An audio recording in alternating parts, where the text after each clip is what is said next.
2025년 지금 주가는 숫자가 아니라 구조의 문제입니다. 공시 하나 없이도 올라가는 종목이 있는가 하면 실적이 뛰어나도 저평가에서 벗어나지 못하는 종목도 있습니다. 왜일까요? 시장은 이미 누가 얼마 벌었는가 보다 어떤 구조로 버는가를 보기 시작했습니다.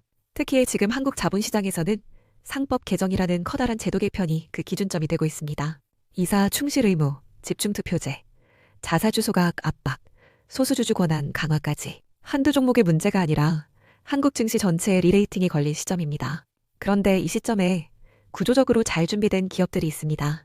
AI 인프라 폭증, 방산의 유럽 내 공급망 구축, SMR 수출과 고급 주거 리모델링 시장 창출까지 산업은 이미 바뀌었고 제도는 그 변화를 따라가고 있습니다. 오늘 콘텐츠에서는 SK, LS, 두산, 한화, 삼성물산 이 5기업이 어떻게 이 구조적 전환기에 진짜 승자가 되고 있는지 깊이 있게 살펴보겠습니다. 단순한 종목 분석이 아닌 지금 우리가 주목해야 할 변화의 방향성에 대해 함께 이야기해 보시죠.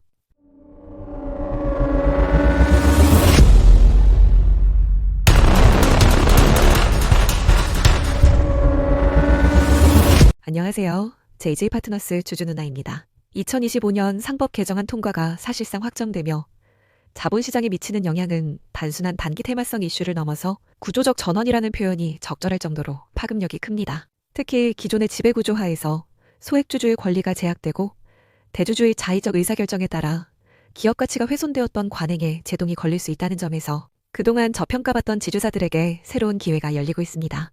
여기에 AI 인프라, 방산, 에너지, 건설 등 각 산업별로 차별화된 성장축을 보유한 기업들이 구조적 변화의 수혜를 입을 가능성이 크며 그 대표적인 사례가 바로 SK, LS, 두산, 한화, 삼성물산입니다.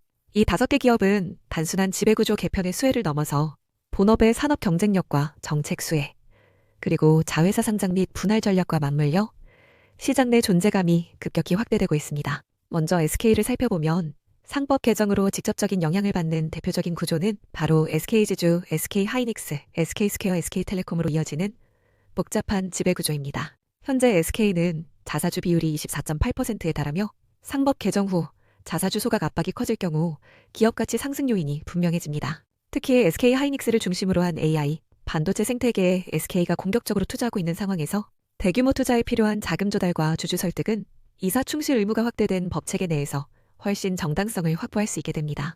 그동안 SK는 비상장 자회사 및 관계사들과의 합종 연행을 통해 생태계를 확장해왔는데 이번 개정으로 오히려 이런 구조가 주주에게 더 이익이 된다는 논리를 입증하지 못한다면 주주 반발에 직면할 수 있습니다.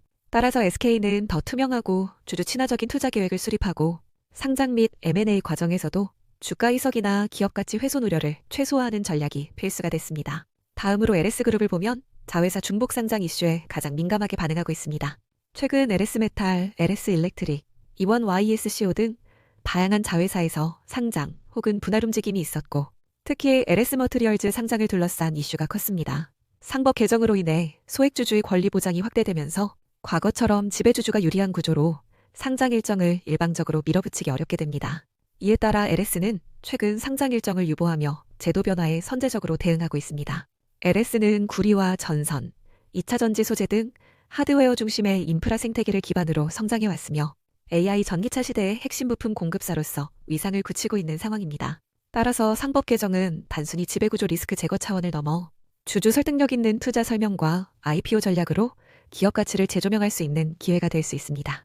특히 투자자 입장에서는 물적 분할 후 알짜 자회사 따로 상장 시나리오를 견제할 수 있는 법적 기반이 생겼다는 점에서 기존에는 낮은 밸류에이션으로 거래되던 LS 지주사의 주가가 재평가받을 가능성이 높아집니다. 세 번째로 두산은 방산, 원전, 산업기계 등 국가전략 산업의 핵심 공급사로 주목받고 있으며 특히 두산 에너빌리티를 중심으로 한 SMR 소형 모듈 원자로과 두산 로보틱스를 통한 신성장동력 발굴이 동시에 진행 중입니다. 두산그룹은 과거 구조조정 이후 두산중공업에서 두산 에너빌리티로 사명을 변경하며 회생에 성공했고 자회사들의 가치가 크게 높아졌음에도 여전히 두산 지주사의 시총은 합산가치의 0.3에서 0.5배 수준에 머물러 왔습니다.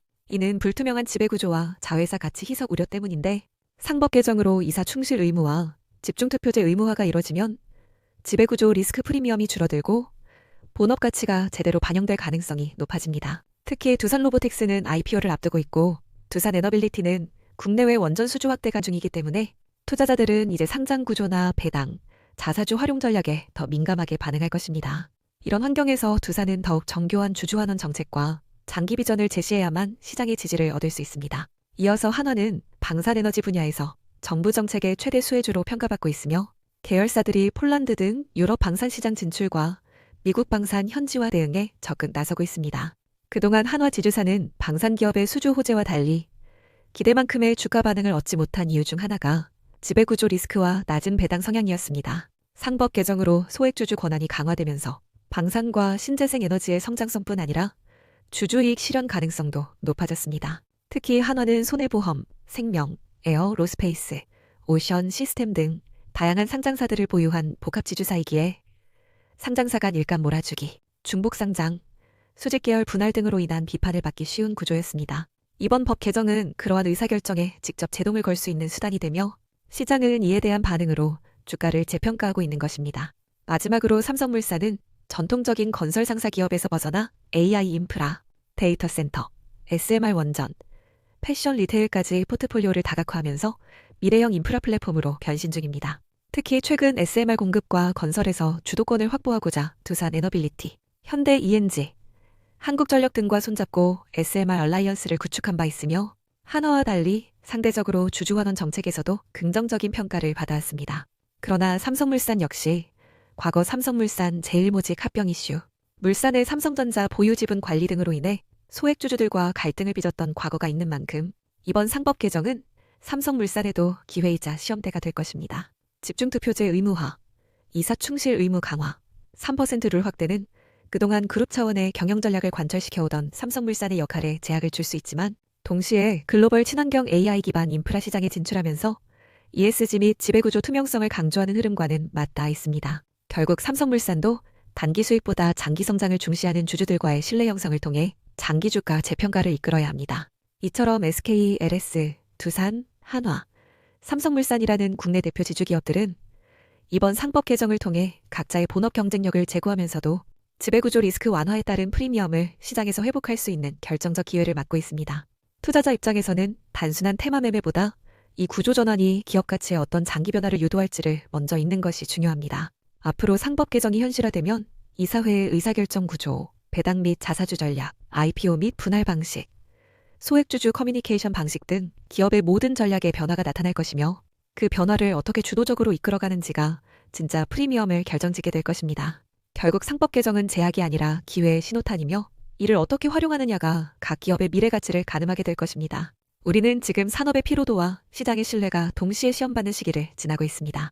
반도체 사이클, 방산 재무장, 원전 수출, 글로벌 부동산 조정기 속에서 기업이 진짜 성장하려면 단순히 제품을 잘 만드는 것만으로는 부족합니다. 어떤 구조로 성장할 것인가? 어떤 법적 기반 위에서 주주와 이익을 나눌 것인가가 더욱 중요해졌습니다. 상법 개정은 이러한 흐름 속에서 구조적 리레이팅을 만들어주는 트리거입니다. SK는 투자지주사의 본질을 증명해야 하고 LS는 가족 중심 체제를 넘어 상장 전략을 투명하게 드러내야 하며 두산은 AI와 원전 기술을 기반으로 실적을 구조화해야 합니다.